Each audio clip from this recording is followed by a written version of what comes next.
ഉൽപ്പത്തി പുസ്തകം 19 അധ്യായം. സോദോമിന്റെ പാപം. വൈകുന്നേരമായപ്പോൾ ആ 2 ദൂതന്മാർ സോദോമിൽ ചെന്നു. ലോത്ത് നഗരവാതിൽക്കൽ ഇരിക്കുകയായിരുന്നു. അവരെ കണ്ടപ്പോൾ ലോത്ത് അവരെ എതിരേൽക്കാനായി എഴുന്നേറ്റ് ചെന്ന് നിലംപറ്റെ താണു വണങ്ങി.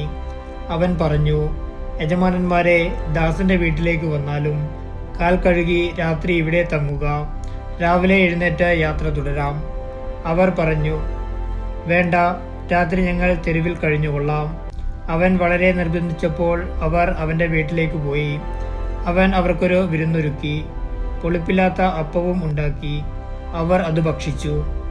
അവർ കിടക്കും മുമ്പേ സോദോം നഗരത്തിൻ്റെ എല്ലാ ഭാഗത്തു നിന്നും യുവാക്കന്മാർ മുതൽ വൃദ്ധന്മാർ വരെയുള്ള എല്ലാവരും വന്ന് വീട് വളഞ്ഞു.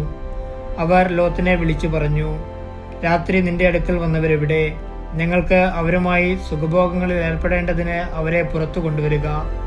ലോത്ത് പുറത്തിറങ്ങി കതകടച്ചിട്ട് അവരുടെ അടുത്തേക്ക് ചെന്നു. അവൻ പറഞ്ഞു, സഹോദരരെ, ഇത്തരം മ്ലേച്ഛത കാട്ടരുതെന്ന് ഞാൻ നിങ്ങളോട് യാചിക്കുന്നു. പുരുഷപസ്ത്രമേൽക്കാത്ത 2 പെൺമക്കൾ എനിക്കുണ്ട്. അവരെ നിങ്ങൾക്ക് വിട്ടുതരാം. ഇഷ്ടം പോലെ അവരോട് ചെയ്തു കൊള്ളുക. പക്ഷേ ഈ പുരുഷന്മാരെ മാത്രം ഒന്നും ചെയ്യരുത്, എന്തെന്നാൽ അവർ എൻ്റെ അതിഥികളാണ്. മാറി നിൽക്കൂ. അവർ അട്ടഹസിച്ചു. പരദേശിയായി വന്നവൻ ന്യായം വിധിക്കുവാൻ ഒരുങ്ങുന്നു. അവരോടെന്നതിനേക്കാൾ മോശമായി നിന്നോടും ഞങ്ങൾ പെരുമാറും. അവർ ലോത്തിനെ ശക്തിയായി തള്ളിമാറ്റി വാതിൽ തല്ലിപ്പൊളിക്കുവാൻ ചെന്നു. പക്ഷേ ലോത്തിന്റെ അതിഥികൾ കൈനീട്ടി അവനെ വലിച്ച് വീട്ടിനുള്ളിലാക്കിയിട്ട് വാതിലടച്ചു. വാതിൽക്കലുണ്ടായിരുന്ന എല്ലാവരെയും അവർ അന്ധരാക്കി. അവർ വാതിൽ തപ്പിത്തടഞ്ഞ് വലഞ്ഞു. ലോത്ത് സോദോം വിടുന്നു.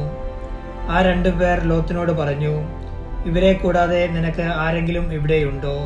പുത്രന്മാരോ പുത്രികളോ മരുമക്കളോ മറ്റാരെങ്കിലുമോ നഗരത്തിൽ ഉണ്ടെങ്കിൽ എല്ലാവരെയും ഉടനെ പുറത്തു കടത്തിക്കൊള്ളുക.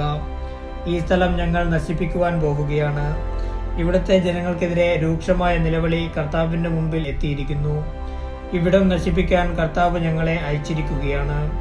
ഉടനെ ലോത്ത് തന്റെ പുത്രിമാരെ വിവാഹം ചെയ്യാനിരിക്കുന്നവരുടെ അടുത്ത് ചെന്ന് പറഞ്ഞു, എഴുന്നേറ്റ് ഉടനെ സ്ഥലം വിട്ടു പോകുക. കർത്താവ് ഈ നഗരം നശിപ്പിക്കാൻ പോവുകയാണ്.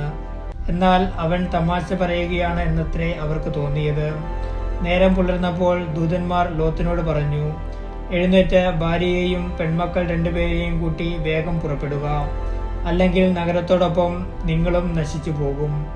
എന്നാൽ അവൻ മടിച്ചു നിന്നു. കർത്താവിന് അവനോട് കരുണ തോന്നിയതുകൊണ്ട് ആ മനുഷ്യർ അവരെയും ഭാര്യയെയും മക്കളെയും കൈപിടിച്ചുകൊണ്ട് നഗരത്തിന് പുറത്തു കൊണ്ടുപോയി വിട്ടു. അവരെ പുറത്തു കൊണ്ടുചെന്ന് വിട്ടതിന് ശേഷം അവരിൽ ഒരാൾ പറഞ്ഞു, ജീവൻ വേണമെങ്കിൽ ഓടിപ്പോവുക. പിന്തിരിഞ്ഞു നോക്കരുത്. താഴ്വരയിലെങ്ങും തങ്ങുകയും അരുത്. മലമുകളിലേക്ക് ഓടി രക്ഷപ്പെടുക, അല്ലെങ്കിൽ നിങ്ങൾ വെന്തു മരിക്കും. ലോത്ത് പറഞ്ഞു, യജമാനനെ, അങ്ങനെ പറയരുതേ. ഞാൻ അങ്ങയുടെ പ്രീതിക്ക് പാത്രമായവനല്ലേ? എൻ്റെ ജീവൻ രക്ഷിക്കുന്നതിൽ അവിടുന്ന് വലിയ കാരുണ്യമാണ് കാണിച്ചിരിക്കുന്നത്. എന്നാൽ മലയിൽ ഓടിക്കയറി രക്ഷപ്പെടാൻ എനിക്ക് വയ്യ. അപകടം എന്നെ പിടികൂടി ഞാൻ മരിച്ചു പോകുമോ എന്ന് ഭയപ്പെടുന്നു. ഇതാ, ആ കാണുന്ന പട്ടണം ഓടി രക്ഷപ്പെടാവുന്നത്ര അടുത്താണ്, ചെറുതുമാണ്.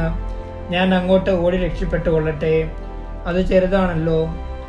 അങ്ങനെ എനിക്ക് ജീവൻ രക്ഷിക്കാം. അവൻ പറഞ്ഞു, ശരി, അക്കാര്യം ഞാൻ സ്വീകരിച്ചിരിക്കുന്നു. നീ പറഞ്ഞ പട്ടണത്തെ ഞാൻ നശിപ്പിക്കുകയില്ല.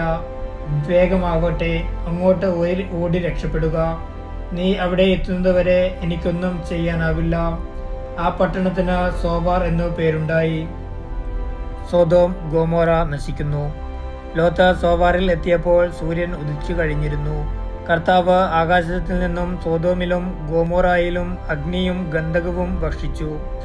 ആ പട്ടണങ്ങളെയും താഴ്വരകളെയും അവയിലെ നിവാസികളെയും സസ്യലതാദികളെയും അവിടുന്ന് നാമാവശേഷമാക്കി. ലോത്തിന്റെ ഭാര്യ അവന്റെ പിറകെ വരികയായിരുന്നു. അവൾ പിന്തിരിഞ്ഞു നോക്കിയതുകൊണ്ട് ഒരു ഉപ്പുതൂണായി തീർന്നു.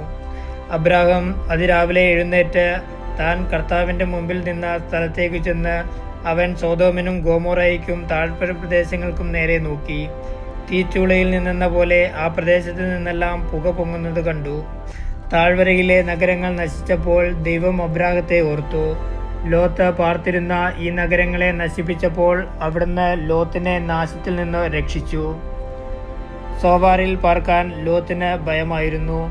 അതുകൊണ്ട് അവൻ തൻ്റെ 2 പെൺമക്കളോടും കൂടെ അവിടെ നിന്ന് പുറത്തു കടന്ന് മലയിലെ ഒരു ഗുഹയ്ക്കുള്ളിൽ പാർത്തു. മൂത്തവൾ ഇളയവളോട് പറഞ്ഞു, നമ്മുടെ പിതാവിന് പ്രായമായി, ലോകനടപ്പനുസരിച്ച് നമ്മോട് സംഗമിക്കുവാൻ ഭൂമിയിൽ വേറൊരു പുരുഷനുമില്ല. അപ്പനെ വീഞ്ഞു കുടിപ്പിച്ചിട്ട് നമുക്ക് അവനോടൊത്ത് ശയിക്കാം. അങ്ങനെ അപ്പൻ്റെ സന്താന പരമ്പര നിലനിർത്താം. അന്നു രാത്രി പിതാവിനെ അവർ വീഞ്ഞു കുടിപ്പിച്ചു. മൂത്തവൾ പിതാവിൻ്റെ കൂടെ ശയിച്ചു. അവൾ വന്നു കിടന്നതോ എഴുന്നേറ്റ് പോയതോ അവൻ അറിഞ്ഞില്ല. പിറ്റേന്ന് മൂത്തവൾ ഇളയവളോട് പറഞ്ഞു, ഞാൻ ഇന്നലെ അപ്പനോടൊന്നിച്ചു ശയിച്ചു. ഇന്നും നമുക്കവനെ വീഞ്ഞു കുടിപ്പിക്കാം. ഇന്ന് നീ പോയി അവനോടുകൂടെ ശയിക്കുക. അങ്ങനെ അപ്പൻ്റെ സന്താന പരമ്പര നമുക്ക് നിലനിർത്താം. അന്നു രാത്രിയിലും അവർ പിതാവിനെ വീഞ്ഞു കുടിപ്പിച്ചു. ഇളയവൾ അവനോടൊന്നിച്ച് ശയിച്ചു. അവൾ വന്നു കിടന്നതോ എഴുന്നേറ്റ് പോയതോ അവൻ അറിഞ്ഞില്ല. അങ്ങനെ ലോത്തിന്റെ 2 പുത്രിമാരും തങ്ങളുടെ പിതാവിൽ നിന്ന് ഗർഭിണികളായി. മൂത്തവൾക്ക് ഒരു മകൻ ജനിച്ചു. മൊവാബ് എന്ന് അവന് പേരിട്ടു. ഇതുവരെ ഉണ്ടായിട്ടുള്ള മൊവാബ്യരുടെ എല്ലാം പിതാവാണ് അവൻ. ഇളയവൾക്കും ഒരു മകൻ ജനിച്ചു.